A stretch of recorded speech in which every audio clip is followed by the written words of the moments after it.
Hello everyone, welcome to our YouTube channel Keep It Simple. आज के video में हम बात करेंगे डेल्टा कॉर्प की। इन्होंने कल यानी कि 11 जनवरी को अपने थर्ड क्वार्टर के रिजल्ट डिक्लेयर किए हैं। इसके अलावा कंपनी ने बोला है कि ये अपनी जो सब्सिडरी कंपनी है जो कि ऑनलाइन गेमिंग बिजनेस रन करती है, उनके आईपीओ को एक्सप्लोर करेंगे। तो इन सभी टॉपिक्स को हम इस वीडियो में डिटेल में डिस्कस करेंगे और ये भी बात करेंगे कि क्या आपको करंट प्राइस पे डेल्टा कॉर्प का शेयर लेना चाहिए या नहीं। और आगे बढ़ने से पहले अगर आपने अभी तक चैनल को सब्सक्राइब नहीं किया तो प्लीज सब्सक्राइब करके हमें मोटिवेट कीजिए। तो सबसे पहले अगर बात की जाए कि भाई डेल्टा कॉर्प करती क्या है, तो डेल्टा कॉर्प भारत की इकलौती लिस्टेड कंपनी है जो कि भारत में कसिनो गेमिंग इंडस्ट्री में एंगेज है। कंपनी अपनी सब्सिडरी कंपनी के साथ भारत के गोवा और सिक्किम शहरों में कसिनोज को ओन और ऑपरेट करती है। इसके अलावा इन्होंने 2 साल पहले अपने जो ऑपरेशंस हैं वो नेपाल में भी शुरू किए हैं और ये लगभग 1800 गेमिंग पोजीशंस ऑफर करते हैं अपने कस्टमर्स को।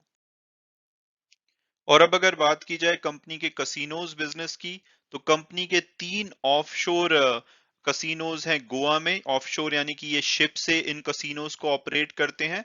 इसके अलावा इनका एक लैंड बेस्ड कसिनो है गोवा में ही, और इसके अलावा सिक्किम में भी इनका एक लैंड बेस्ड कसिनो है। एक दमन में ये अपना एक लैंड बेस्ड कसिनोज को ओपन करने वाले हैं। आई थिंक ये अभी तक शुरू नहीं हुआ है और बहुत ही जल्द शायद ये स्टार्ट हो सकता है। इसके अलावा भारत से बाहर की बात की जाए तो फरवरी 2020 में कंपनी ने अपने जो कसिनो के ऑपरेशन है वो नेपाल में शुरू किए थे, जहां पे लगभग 200 गेमिंग पोजीशंस ऑफर करते हैं अपने कस्टमर को। इनकी 20 लाइव गेमिंग टेबल्स हैं। और अगर इनके गेम्स की बात की जाए तो इनके पास काफी सारे फेमस गेम है, जैसे कि आप देख सकते हैं ब्लैक जैक, क्रैप्स और dice, pontoon, five card draw. तो इस टाइप के कुछ फेमस गेम है जो कि ये अपने कसिनोज में ऑफर करते हैं। इसके अलावा कंपनी का जो दूसरा सेगमेंट है वो है ऑनलाइन गेमिंग का, जिसमें कि कंपनी ओन और ऑपरेट करती है ऑनलाइन पोकर साइट adda52.com के नाम से, ऑनलाइन रमी साइट adda52rummy.com के नाम से। इसके अलावा इनकी ऑनलाइन फैंटेसी स्पोर्ट्स साइट भी है leagueadda.com के नाम से। और कंपनी जहां जहां पे भारत में जो भी ये जो गेमिंग बिजनेस है लीगलाइज हो रहा है, वहां पे अपने ज्योग्राफिकल फुटप्रिंट को बढ़ा रही है। और आगे भी कंपनी का कहना है कि जहां जहां पे इनको अपॉर्चुनिटीज मिलेगी, ये अपने फुटप्रिंट्स को बढ़ाएंगी। और कंपनी का तीसरा जो सेगमेंट है वो है हॉस्पिटैलिटी का। इनका गोवा में एक 106 रूम का ऑल स्वीट होटल है। और इसके अलावा इनका दमन में एक 176 ऑल स्वीट होटल रूम्स का एक रिजॉर्ट है। और अब अगर बात की जाए कंपनी में शेयर होल्डिंग की, तो इनका 33.3% शेयर होल्डिंग इनके प्रमोटर के पास है जो कि हैं जयदेव मोदी और फैमिली। इसके अलावा 42.4% इंडिविजुअल्स के पास है, जिसमें कि हमारे जो एस इन्वेस्टर हैं राकेश झुनझुनवाला जी, उनके पास भी 7.5% होल्डिंग है कंपनी की, और वो इनकी कंपनी के बोर्ड पे भी बैठते हैं। इसके अलावा 7.2% कॉर्पोरेट के पास, 16.3% इंस्टीट्यूशंस के पास और 0.8% एनआरआईज के पास कंपनी की शेयर होल्डिंग है। और ये जो डेटा है वो 3 नवंबर का है, जो अभी फाइनेंशियल रिजल्ट कल डिक्लेयर किए गए हैं। उसके बाद जो नई शेयर होल्डिंग आएगी तो उसमें हो सकता है कि कुछ चेंजेस देखे जाएं। और अगर इनके इंस्टीट्यूशनल शेयर होल्डर की बात की जाए तो उसमें आप कुछ बड़े नाम देख सकते हैं देश विदेश के, जैसे कि एचडीएफसी म्यूचुअल फंड है, ईस्ट ब्रिज ग्रुप है, गोल्डमैन सैक्स है। और अब अगर बात की जाए कंपनी के थर्ड क्वार्टर के फाइनेंशियल्स की, जो कि कल कंपनी ने डिक्लेयर किए हैं, उसमें इनका जो नेट प्रॉफिट है आफ्टर टैक्सेस वो रहा है 70 करोड़ 38 लाख का। और अगर हम पिछले साल से कंपेयर करें यानी कि सेम क्वार्टर में, तो इनको 1 करोड़ 28 लाख का प्रॉफिट हुआ था। तो वहां से तो 55 टाइम्स बढ़ा है। लेकिन पिछला क्वार्टर आई मीन पिछले साल का जो दिसंबर क्वार्टर था वो एक नॉर्मल क्वार्टर नहीं था। अभी लॉकडाउन की रिस्ट्रिक्शंस लगी हुई थी, और ये एक ऐसा बिजनेस है जो कि लॉकडाउन और रिस्ट्रिक्शन से काफी ज्यादा इम्पैक्ट होता है। और अगर हम सितंबर क्वार्टर में भी देखें तो इनको वहां पे 22.5 करोड़ का लॉस हुआ था, और उसका भी रीजन था कि सेकेंड वेव की वजह से जो इनका मेजोरिटी सेकेंड क्वार्टर है वहां पे इनके जो ऑपरेशंस हैं वो इम्पैक्टेड रहे थे।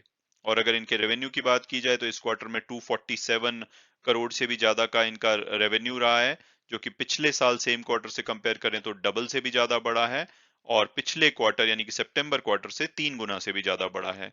इसके अलावा कंपनी में एक और मेजर डेवलपमेंट हुई है कि जो कंपनी की सब्सिडरी है गॉसियन नेटवर्क जीएनपीएल के नाम से जिनको जाना जाता है, जो कि ऑनलाइन गेमिंग बिजनेस में एंगेज है, उनको कंपनी के बोर्ड ने अप्रूव कर दिया है कि वो एडवाइजर, बैंकर और अदर इंटरमीडिएट्स को अपॉइंट कर सकते हैं जो कि एक्सप्लोर करेंगे पोटेंशियल पब्लिक इशू यानी कि आईपीओ की। तो जीएनपीएल आईपीओ ला सकती है आने वाले टाइम में, और कंपनी का कहना है कि ऑफर फॉर सेल होगा, यानी कि जो जीएनपीएल के शेयर होल्डर हैं वो अपना हिस्सा बेचेंगे, लेकिन जो फंड रेज किया जाएगा उसको बिजनेस एक्सपेंशन में यूज किया जा सकता है और इससे शेयर होल्डर की वैल्यू को अनलॉक किया जाएगा। तो अगर आप डेल्टा डेल्टा कॉर्प के शेयर होल्डर रहते हैं तो, और ये आईपीओ आता है ऑनलाइन गेमिंग बिजनेस का, तो इससे आपको भी फायदा हो सकता है।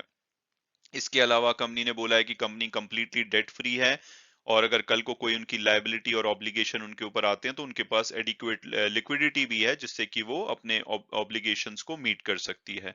और इसके अलावा जो एक चिंता की बात रही है कंपनी के लिए पीछे, कोविड-19, क्योंकि एक ऐसा बिजनेस है जो कि कोई भी लॉकडाउन या रिस्ट्रिक्शन लगती है तो ये बहुत ज्यादा इम्पैक्ट होता है। तो कंपनी का कहना है कि उसमें ये कंटिन्यू उसको मॉनिटर करेंगे कि उसमें क्या चेंजेस हो रहे हैं और उस हिसाब से अपने डिसीजन लेंगे। और अब अगर बात की जाए कि क्या करंट प्राइस पे हमें डेल्टा कॉर्प का शेयर लेना चाहिए या नहीं, तो सबसे पहले अगर हम इनकी पास्ट परफॉर्मेंस देखें तो पिछले 3 साल में इन्होंने 9% की मॉडरेट रिटर्न दी है। हालांकि पिछले एक साल में इनकी 88% की बढ़िया रिटर्न रही है, और पिछले 3 महीने में हालांकि इनका शेयर सिर्फ 4% बढ़ा है, और वो भी तब है जबकि पिछले एक वीक में इसमें 9.5% की बढ़ोतरी देखी गई है। और पिछले एक वीक में खासकर क्योंकि दिसंबर एंड में जब गोवा में रेस्ट्रिक्शंस लगाई गई थी तो इनका शेयर थोड़ा नीचे गिरा था, तो वहां से रिकवरी दिखाई है, और थोड़ा रिजल्ट की एंटिसिपेशन में भी इनका शेयर भागा है। और अगर हम इनके पीयर्स और फंडामेंटल एनालिसिस को देखें तो एक स्मॉल कैप कंपनी है, 7,400 करोड़ के आसपास का मार्केट कैपिटलाइजेशन है, और ये कसीनो बिजनेस में इकलौती कंपनी है, तो आप इसके कोई भी ट्रू कॉम्पिटिटर नहीं देख सकते। और इस टाइम पे इनका वैल्यूएशन सेंस नहीं बनाता है क्योंकि इनको पिछले फाइनेंशियल ईयर में लॉस हुआ था। लेकिन जैसा कि अभी इनके अच्छे नंबर आए हैं तो आने वाले टाइम में इनकी जो पी रेशो है और ट्रेलिंग 12 मंथ वाली पी वो इंप्रूव हो सकती है और इनका शेयर अट्रैक्टिव प्राइस पे जा सकता है। बट अभी के लिए फंडामेंटल अगर देखेंगे तो आपको बहुत ज्यादा अट्रैक्टिव नहीं लगेगा, लेकिन आपको कंपनी के बिजनेस मॉडल में भरोसा है क्योंकि ये यूनिक ऑफर देते हैं अपने कस्टमर्स को। और अभी जैसे कि लोग बाहर नहीं ट्रैवल कर पा रहे हैं, दुनिया भर में रेस्ट्रिक्शंस लगी हुई हैं, तो वो सारा क्राउड गोवा में और इनके कसिनोज की तरफ शिफ्ट हो रहा है, और ऐसी अपॉर्चुनिटी ज्यादा दूसरे कंपनीज ऑफर नहीं करती हैं। तो इस वजह से इनके अगर बिजनेस मॉडल को देखा जाए तो वो एक पोटेंशियल हो सकता है इसमें कंपनी में अच्छी ग्रोथ का। और अगर आप अगेन बिजनेस मॉडल में भरोसा रखते हैं तो आप करंट प्राइस पे या किसी भी करेक्शन पे इस कंपनी का शेयर ले सकते हैं, तो आने वाले टाइम में आपको अच्छी रिटर्न दे सकता है। और अगर आज स्पेसिफिकली बात की जाए तो मुझे लगता है कि क्योंकि पिछले 3 महीनों में इनका शेयर कोई खास नहीं भागा है, तो हो सकता है कि आज ये काफी पॉजिटिव चले। अदरवाइज भी जो ग्लोबल मार्केट है वो भी ये संकेत दे रही है कि काफी पॉजिटिविटी दिख रही है। कल यूएस की मार्केट ग्रीन में बंद हुई है, एसजीएक्स निफ्टी भी अच्छे साइन दिखा रहा है, तो ओवरऑल मार्केट सेंटीमेंट भी अच्छा है, तो हो सकता है कि इनका शेयर काफी अच्छे से आज भागे। और वीडियो क्लोज करने से पहले मैं हमेशा की तरह डिस्क्लेमर दूंगा कि जो भी व्यूज थे वो मेरे पर्सनल थे। अगर आप किसी भी शेयर में इन्वेस्ट करना चाहते हैं तो अपने फाइनेंशियल एडवाइजर से डिस्कस कीजिए। उसके बाद अगर आप कंफर्टेबल फील करते हैं तभी आप उसमें इन्वेस्ट कीजिए। Thanks so much for watching the video and God bless you all.